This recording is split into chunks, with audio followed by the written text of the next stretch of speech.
안녕하세요 여러분, 세무조아입니다. 여러분, 제가 이직을 하게 되었는데요. 이직하고 나서 할 말들이 많아가지고 그 부분에 대해서 콘텐츠를 만들어서 전달해 드리도록 하겠습니다. 일단 첫 번째는 제가 이직을 결심하게 된 이유, 두 번째는 이직 준비, 세 번째는 이직하고 나서 대기업 재무팀에 세무로 들어가게 되었는데 이 삶은 어떤 삶인지 세무법인과 비교를 하면서 여러분들에게 설명해 드리도록 하겠습니다. 첫 번째는 이직을 하게 된 이유에 대해서 설명을 하겠습니다. 저는 세무법인에서 업무를 배우면서 좋은 사수분들 밑에서 잘 배웠습니다. 그래서 거래처 기장도 맡았었고 세액공제 공부하는 방법도 진보적으로 움직이려고 하시는 분들이어가지고 그 움직임 안에서도 세무는 되게 보수적으로 체결할 수 있게끔 그 시야를 건드려주는데 도움을 주셨어요. 예를 들어서 세액공제가 한 1억 원 정도 발생이 된다고 생각을 하시면은 일부러 그 부분에 대해서 다 공제를 하는 것이 아니라 안전 보유량을 만드는 거예요. 꼭 금액에만 하는 것이 아니라 적격 증빙이랑 서류들을 제출할 수 있는 요건들은 다 만들어 놓고서 일부러 8천만 원만 이제 세액 공제를 한다든지 그런 식으로 했습니다. 그렇게 진행을 하다 보면은 다음 연도 귀속분 보게 되면 세액 공제 대상이 아니었었어요. 이 사람은 이러이러해가지고 안 됐었습니다 하면은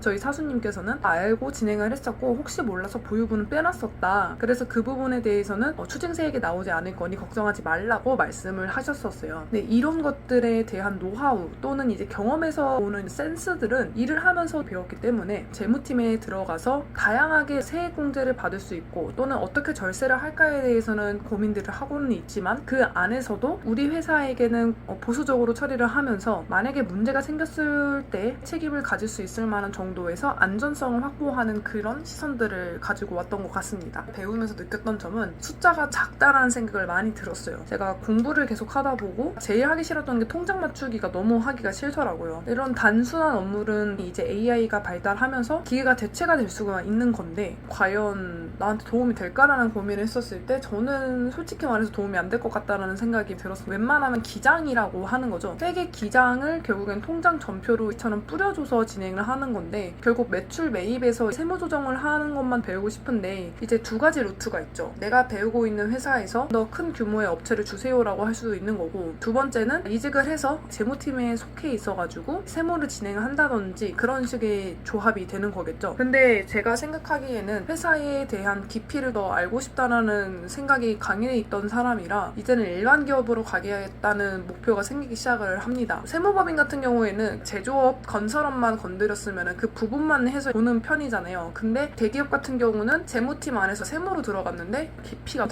달라지거든요. 하나의 취득세를 하더라도 천억 단위의 범주가 들어가고 이게 법인세랑 부가세도 다 포함이 되고 있기 때문에 깊게 파악이 돼서 깊은 거를 한 번 하냐 아니면은 이 정도 30%를 한 100개를 하냐 정도의 차이인데 이게 하는 게 제 스타일이라고 예전부터 생각을 하고 있었기 때문에 그래서 일반 기업으로 갔었을 때 저한테 효용을 많이 줬던 것 같습니다. 그래서 저희 권태가 오면서 이직을 준비를 하게 되었는데요. 두 번째는 이제 이직 준비 기간은 어떻게 했냐, 제가 넣고 싶었던 공채들을 이제 넣었죠. 제 주관적인 견해로서 여러분께 말씀드리자면 중고 신입으로 들어가려고 했었는데 너무 애매한 포지션이었었습니다. 왜냐면 그 전에는 이제 대리급이었고 제가 3년차 정도 일을 하다 보니까 중고 신입으로 들어갈 수가 없어요. 그러면은 대기업의 중고 신입으로 들어갈 수가 없으면 제 전문대 졸로 어디를 들어가야 되냐면 회계랑 세무를 하고 싶은데 회계 안에서도 세무를 하고 싶은 사람이었으니까 세무를 하려면 고학벌 또는 경력직만 뽑더라고요. 그래서 중고 신입이 세무로 들어가기에는 굉장히 어려운 루트들이 많았다. 잡코리아, 인크루트 다 보는데 세무팀만 뽑으려고 하기에는 세무사나 아니면 회계사 우대가 많았고 경력직 위주로 뽑아있는 상태이기 때문에 운 좋게 회사에 들어가게 되었습니다. 여튼 제 포지션을 먼저 잘 찾아봐야 되는 상황에서 공통적인 부분이 하나가 있어요. 토익을 준비를 해야 되고, 두 번째는 자격증, 그리고 세 번째는 경력기술서가 가장 필요한데 이 세 가지에서 가장 중요한 거는 첫 번째는 경력기술서를 말씀드리고 싶다. 경력기술서는 생각나는 대로 계속 정리를 하셔야 돼요. 내가 이직을 해야겠다, 언제 할지는 모르겠는데 할 때부터 경력기술서를 꼭 작성을 해주시길 바랍니다. 내가 어떤 세무조사를 받았고 어떤 세무 대응 전략을 펼쳤었고 내가 어떤 절세 효과를 냈었으며 해주셔야 되고, 그 다음에 자기소개서는 내가 업무를 하면서 깊이 파고들었었던 그런 경험들을 위주로 정리를 해주셔야 되고, 세 번째는 내가 부족했었던 공부량들이 분명 있을 건데 저는 경희사이버대학교 세무회계과를 통해서 이러한 부분들은 일하면서 계속 계속 공부를 진행을 했었습니다 라는 식으로 잘 녹여서 냈기 때문에 좋게 시너지가 났었던 것 같습니다. 그리고 네 번째는 면접 연습은 할 필요가 별로 없는 것 같아요. 면접 연습 같은 경우는 저는 면접원 이형이랑 그리고 그 강민성님 그 실제 모의 면접을 많이 봤고, 그리고 제가 회사 생활을 하면서 면접관들이 듣고 싶었던 말들 그리고 대화를 한다라는 두 가지를 가지고 면접을 한 24번을 봤었는데 계속해서 면접에 대한 능력치가 쌓이게 되면서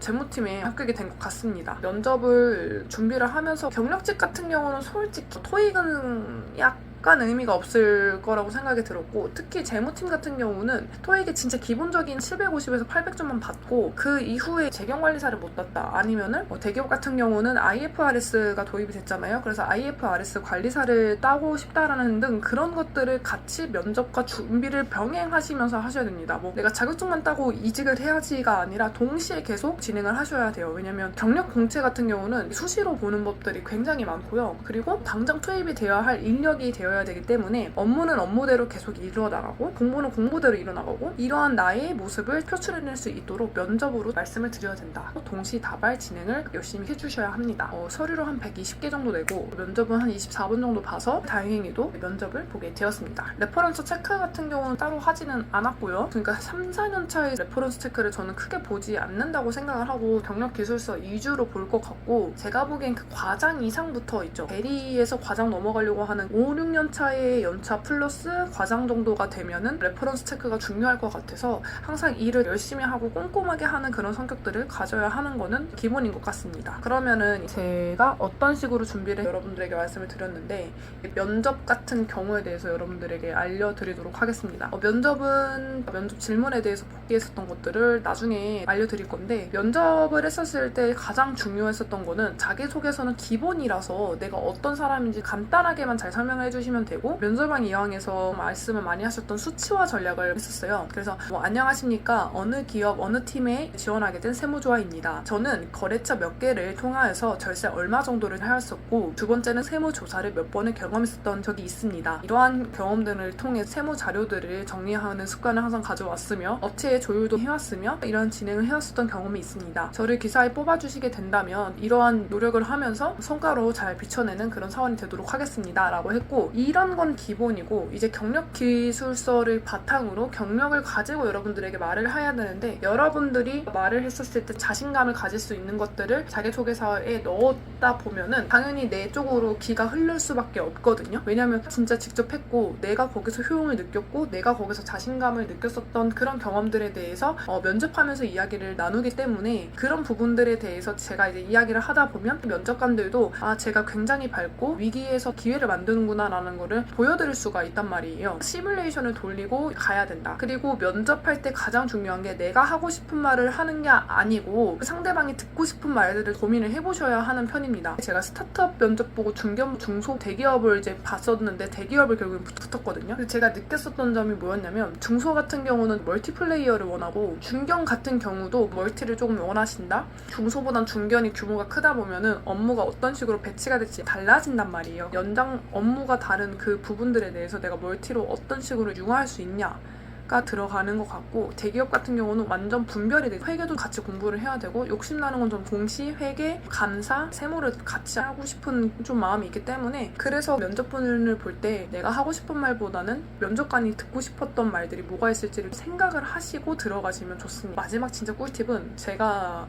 우리 회사에 붙게 된 이유를 생각을 해보니까 느꼈던 점이, 사업보고서를 계속 읽고 있었거든요. 내가 실무진이면 이거 어떻게 처리를 할까, 그리고 이와 관련된 세무 이슈와 회계 이슈가 뭐가 있을까 라는 생각을 했었는데, 하필 우리 재무팀에서 가장 힘들었었던 개정과목 하나가 있는데, 제가 그거 금액을 딱 외워서 이러이러한 것들이 있고, 회계에서 실질적으로 체험을 해봤었던 회계 분계, 세무 분계에 대해서 말씀을 드렸어요. 면접했었을 때. 그게 굉장히 효과가 좋았고, 저희 지금 팀장님께서 2차 면접을 봤었을 때도 도와준다는 느낌이 있었을 정도였거든요. 이 면접설은 나중에 말씀드리도록 하겠습니다. 여튼 그런 식으로 면접을 준비를 하시다 보면은 도움이 많이 되고, 추가적으로 꿀팁을 이야기를 드리자면, 여러분 내가 말했을 때 두괄식으로 말하는 것들을 연습을 많이 하셔야 합니다.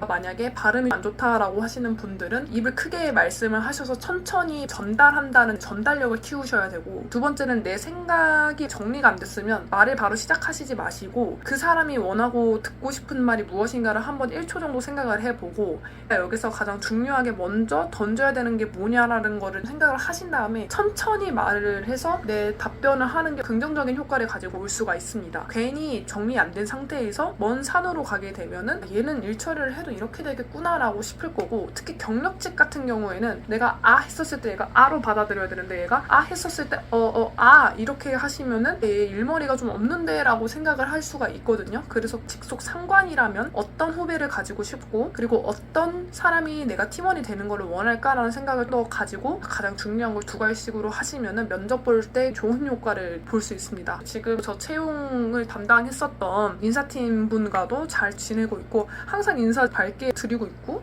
뭐 저희 팀원들도 배울 분들이 많은 분들이라서 잘 적응하고 있습니다. 요즘 제가 너무 바빠가지고 영상을 많이 못 찍었는데 지금부터는 하나씩 차례차례대로 여러분들에게 알려드리도록 하겠습니다. 그러면 안녕.